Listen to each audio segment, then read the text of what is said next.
సర్కారు దవాఖానలు అంటే ఎట్లుంటాయో వేరే చెప్పాల్సిన పని లేదు. అందులో పనిచేసేటోళ్ళు కొందరు ఎట్లుంటారన్న సంగతి కూడా దవాఖానలోకి పోయేటోళ్ళకు బాగా అనుభవం అయ్యే ఉంటుంది.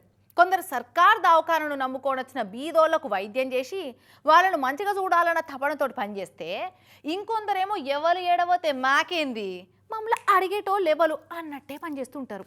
ఆ ఉగ్గాసం ఉంటేవాడే ఉన్నాడు అనంతపురం సర్కారు దవాఖానలో పనిచేస్తున్న రేడియాలజిస్టు. ఏ బాబు లేవు లేవు, ఎట్లా లేస్తాడు? లోపల పోసింది లేవనిస్తట్టున్నదా? చీసి వీనికి ఎట్లా రేడియాలజిస్ట్ నౌకరు ఇచ్చారో కానీ సిగ్గు తప్పినోడు బట్ట వాత సోయి లేకుండా ఎక్స్రే రూమ్ లోనే ఫుల్ దాయి అన్నాడు కదా.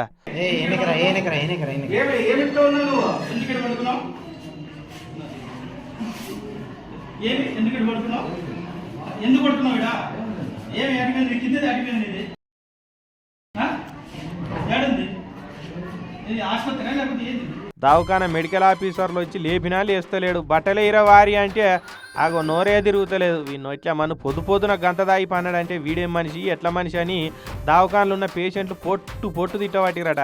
ఇక ఇట్లనే తాగి డ్యూటీకి వచ్చి పండుకుంటున్నాడని జనాలు ఫిర్యాదు ఇస్తే 2 సార్లు మెమోలు కూడా ఇచ్చారట. మెమోలు ఇస్తే ఆ కాగితాలనే స్టఫ్ వేసుకొని తాగిండు కానీ ఏం గింత మారలేదట. గవర్నమెంట్ ఎంప్లాయీగా నేను మెమోలు ఇవ్వడము, ఒక 15 రోజులు జీతం కట్ చేయడము నేను ఏవో కలిసే చేస్తున్నాం. కానీ దారిలోకి అయితే రావడం లేదు. పొద్దున డ్యూటీ అవర్స్లో తాగొచ్చినాడు. దాన్ని బట్టి మేము బ్లడ్ పరీక్ష జాబ్లోంచి ఏదన్నా పెట్టాలన్నా తాగినట్టు మాకు ప్రూఫ్ కావాలి కాబట్టి బ్లడ్ పరీక్షకి అనంతపురం RFCLకి పంపించినాం. ఇది ఇట్లా మళ్ళీ ఇట్లనే ఉంటాడు. నిన్న కూడా మళ్ళీ తాగి డ్యూటీకి వస్తున్నాడని ఆధారాలు తీసి పై ఆఫీసర్లో పంపిరట. అయినా కూడా తెల్లారి మళ్ళీ అదే కథ చేసిండట. ఇక ఇసొంటోడు కొలువుకి ఏం పనికి వస్తాడు చెప్పురి. ఈ తాగుబోతోడు చేయంగా ఎక్స్రేల కోసం వచ్చే పబ్లిక్ మస్తు తిప్పల పడుతున్నారు. మనిషికో మాట పశువుకో దెబ్బ అంటారు కదా.